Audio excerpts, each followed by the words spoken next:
we're on the second to last game in the main storyline, and our first jump into pure HD. This is one of the two games in this marathon I have no experience with whatsoever.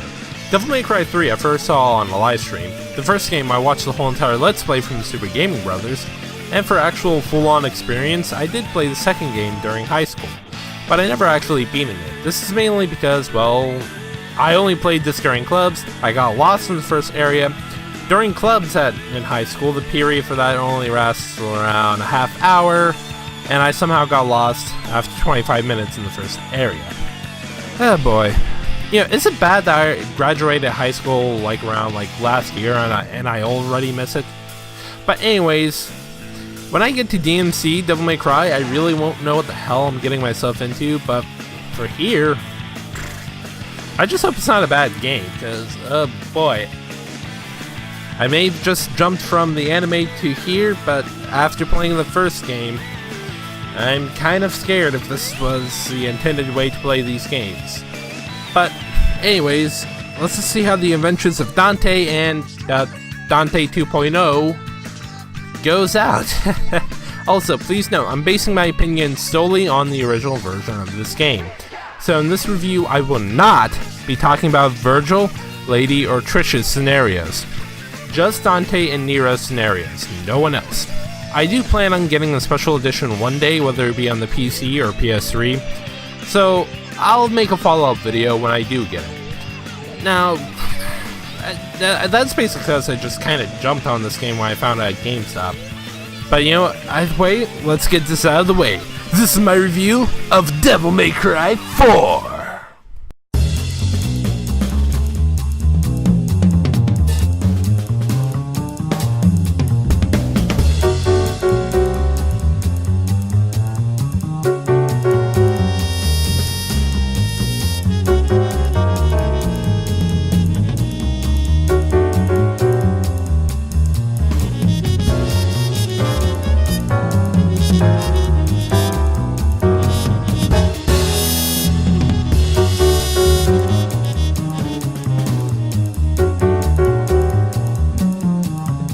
Alright, I actually kind of paid attention to the story this time, and well, the first half's actually alright, and the second half's just awesome. We began with a church, a place I really should be going to every Sunday, but either way, this isn't really a normal church, because this is a church for the Order of the Sword. They worship Sparta, and well, interrupting a session is Dante, as he kills His Holiness. Why, well, we don't know at this point, but it's kind of obvious that His Holiness has to be a demon, because the anime reveals that he does not use his weapons on humans. A new kid named Nero fights Dante because he's kind of a part of the Order of the Sword, but he's not a normal human. His right arm is demon-like. Dante flees, and well, thanks to Princess Elise 2.0, I don't know why Nero isn't a freaking hedgehog, Nero gains the Red Queen. It's a motorcycle sword, and if Kamen Rider had that and Dragonite or Ryuki, their card games on motorcycles would, well, get a very interesting twist. I mean, I can imagine it and result in a shadow duel where someone gets their head decapitated. Hey, all damage comes to life in those duels, and well, I'm pretty sure one crash can be definitely fatal in a turbo duel. And, well, getting back on track with the Red Queen in hand, Nero has to track down Dante, and, well, that's really the first half, and it's actually pretty decent. The second half, I just love. It's the same 80s action movie tone from the third game, and, well, my favorite cutscene has to come in for the second fight with Agnes. It's a playset of which I'm going to guess is some sort of Shakespeare reference. But then again, this puts Troll's Phelps' shrunken head joke to shame. All in all, the first half was good, but the second half was just awesome. Alright, let me get things out of the way. I'm striking the record with what I said with Dante stuttering in the HD versions of the first and third game. Yeah, it was my controller. At the time of writing this review, I have already ordered another PS3 controller off of Amazon, and well, I actually have it, and it's a pretty good controller. And so, hopefully, nothing else happens to it, or else I got a new controller to throw in the trash, and it gets a 0 on Amazon. In the meantime, well, for a lot of the game, I actually played with my Horipol Switch controller. I have no fucking clue how that works. The only things I can't do is using the rev up mode with the Red Queen and while swapping weapons. I mean, goddamn, that was fucking surprising. And while getting back on track in terms of gameplay, they both act the same, but let's look at them separately for this video. For Nero, again, he utilizes the Red Queen, and outside the Resident Evil reference, it's basically, as I already said, a motorcycle sword. You can rev her up a total of 3 times outside of upgrades, and deal out some great damage to the enemy in front of you, though it takes a small amount of time to actually rev it out to max.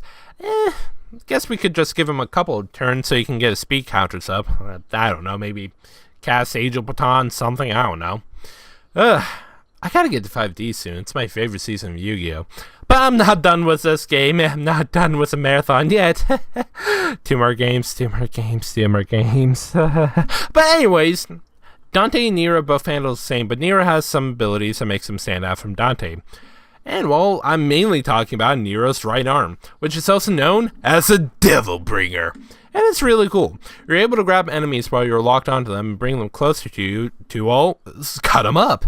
And well, when you're not locked onto them, you can do a quick special attack, flinging them all over the place, or in this fucker's case, giving a big ol' smack to the face. This is really satisfying to do on regular enemies. And well, it's probably would have took me a year to beat Sanctus because, oh god, he was really difficult to beat. But then again, I figured out the whole Devil Bringer arm grab special attack. And well, in general, Nero's fun to play as, and a lot of his bosses are challenging, but they actually got me to pay attention to defense for once in games like these. My favorite boss in Nero's scenario has to be the first fight with Sanctus. It's a really fun boss fight, and just like the shadows in the first game, forces you to think fast on your feet to get close to Sanctus and break his shield. Though getting the fucker on the ground to give him the old 1-2 is really frustrating, especially with the final boss. More on that later. As I said before, using the Devil Bringer attack on him is awesome. It deals a lot of damage and cuts his boss down in half. If you want to see a bad boss in the Euro scenario, take fighting Dante for the second time. This really fucking sucks. He anticipates all your moves and is really unforgiving. Trust me, on any difficulty, jump on the thing in the middle, and if Dante tries to jump up, use the Devil Bringer to bring him close to you, and well, slash him up, and well, it breaks the fight, but you're able to win it. Just like that, it's awesome. Alright, if you like those styles from the third game, they all return in this game. And now you don't have to go to a Divinity statue to swap them out. Trickster, Swordmaster, Gunslinger, Royal Guard are all ready to use at all times. Quicksilver and Doppelganger don't return at all, but then again, I don't miss them at all. Though a new style is introduced called Darkslayer. Case in point, it allows you to use Virgil's sword, Yamato. Not Yamato. Yamato! Sorry, I'm learning Japanese and I get really pissed off when I hear that voice actors mispronounce Yamato. But anyways, in combination with your regular weapon, you can basically deal a lot of damage using Rebellion and Yamato. Though, one complaint is with upgrading the styles. Now, here's the thing. You can use Proud Orbs to upgrade each style. But I think it's, well, I think I may be being a little petty with this, because I really do miss a triple dash you can do in the third game with the Trickster style. And I would have thought I would have got the triple dash by upgrading it, but unless the final upgrade allows me to do this, I'll just have to wait until I can upgrade it to the final one, because, god, I want to use the triple dash! It's also kind of bullshit that the Devil Trigger state allows multiple dashes. Unless it's a glitch. Dante is still fun to play as, and this new weapon called Lucifer, well, he gets another weapon for getting Lucifer, and that's Gilgamesh. I don't care for it, though, because in 3, I barely used Beowulf unless the enemy was weak to it. And Ifrit, yeah, fuck that thing. But the weapon Lucifer is actually pretty awesome, and I now get the feeling I'm going to end up in hell.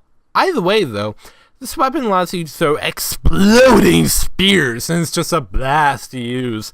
Especially when you get multiple spears in one enemy, and well... it's fucking awesome to use, and some enemies can be a pushover with it. He also gains a new gun called Pandora. It's cool because it's a crossbow rocket launcher and, well, has multiple transformations it can do, especially in combination with Gunslinger. It can transform into the Wheel of Fortune! No, not that Wheel of Fortune. You know, the one from 5Ds, you know, Jack's Dill Runner. Vroom vroom. Now, the only section I really fucking hate is at the end. During Nero's scenario, you have to do this board game where you just have to hit this die and a statue of Nero will move. Now, it's not so bad because at least you don't have to roll the exact number of spaces just to finish it, but that was only the first one. And well, if that was the case, this game would suffer the wrath of my shitty phone. Now, if only I knew how to write burn in Japanese. Though, I can't stand Mission 19. This is your boss rush mission. I don't mind boss rushes, but it brings the same problem I have with the first game. Nothing really changes at all with these bosses. It's exactly the same song and dance to them. And well, they tend to piss me off because of this fucking board game! These are the ones you need to roll the exact number to get to the next boss. It fucking sucks. Wanna know why? Because you can roll one number over or under and... Now, the blue spaces are awesome. They can give you red and green orbs. And, well, the red space will have you deal with enemies, but those are no big deal. And the yellow spaces, well, they allow you to fight the next boss instantly. Again, this pisses me off to no end, wherein I just roll one number over the space for the next boss, or a yellow space, and oh god. One thing I wouldn't mind if there was a divinity statue on every floor. Yeah, it may be a little too much to ask for, but I like to have some insurance to this shit. But to be perfectly honest, I wish this section didn't have the board game section and handled it like Mega Man or how Okami handled it. In Mega Man 1, you're traveling across a level and you have to fight rebuilt robot masters. It's nice and streamlined, though I prefer how Okami handled it. Why am I bringing up Okami and not the other games in the Mega Man series? Well, there's a big reason for that. At the end of Okami, when you enter the Arc of Yamato, you have to defeat all past bosses. The thing that's really great is that all bosses are marked on the entrances, so I can take out any bosses that give me trouble and save the easiest ones for the last. And well, then I can just fight Yami with no problem, and hell, I can stack up on some holy bones and exorcism slips, so I can be ready for the fight. And well, the slot machine part always pissed me off. And well, in this game, you just gotta roll that die and Mikey isn't here with that catchy fucking tune. And I can't just fight Murloc, Scorcher, Armando. Shit, I imagine these guys will be a decent fight. But nope, it's the same guys from before. Except for Credo. That motherfucker is dead. Spoiler, yes, but this section is just fucking horrible.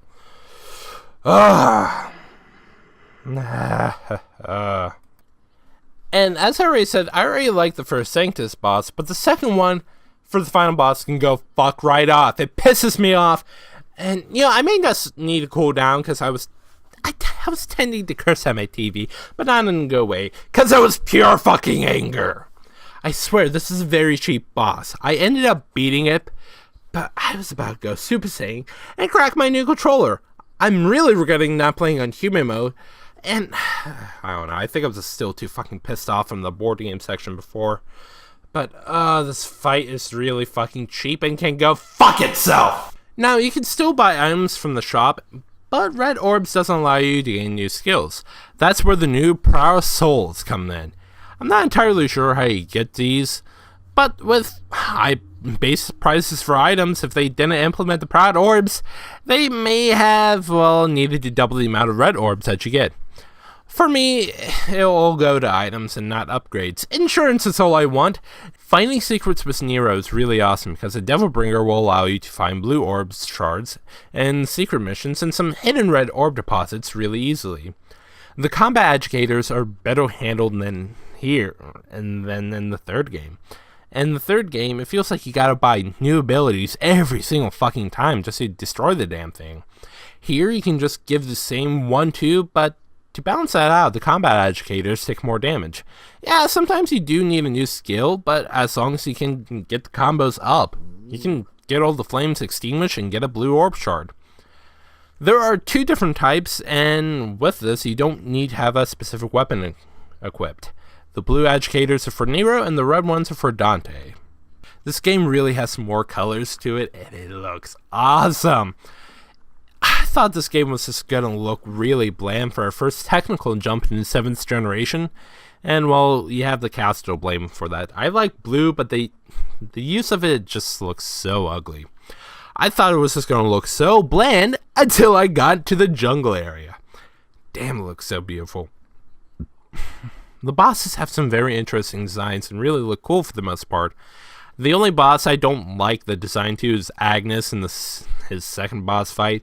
It's just a generic bug boss that really makes me have some big flashbacks to the cavern section in RE4. Ah, God, I hate that section so much. I still won't understand why after the fucking double El Gigante fight. The battle theme is really awesome in this game. No more music that sour cream to rave to. It's just pure rock and roll, and it's awesome. Whenever I hear the music in the game, it's battle time. So now, taking account of story, gameplay, graphics, and sound, Devil May Cry 4 gets an 8 out of 10. And oh boy, this game was fun. I still prefer the third game currently, but when it comes to Devil May Cry, this was still a fun game. Bosses are challenging, but still fun. And I love the fact that that Dante styles are ready to use at all times, but again, I still prefer using Trickster. Nero is fun to play as because of the Devil Bringer, and well, this game was just a really fun time, and I highly recommend it. Though, please take breaks in between the board game sections. Lord, the boss rush pissed me off so fucking much, and I don't want anyone else to be that pissed off.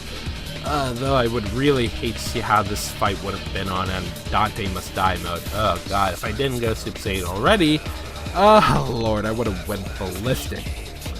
But all in all, I may recommend the third game over this game, but it was still fun. At this point in time, Devil May Cry 4 is available on the PlayStation 3 and 4, Xbox 360 and 1, PC, and something that came the fuck out of nowhere for me. It's only available on iOS only. On there, it's entitled Devil May Cry 4 Reframe, and it actually doesn't look that bad. So you got a lot of options to play this game, and I do highly recommend it.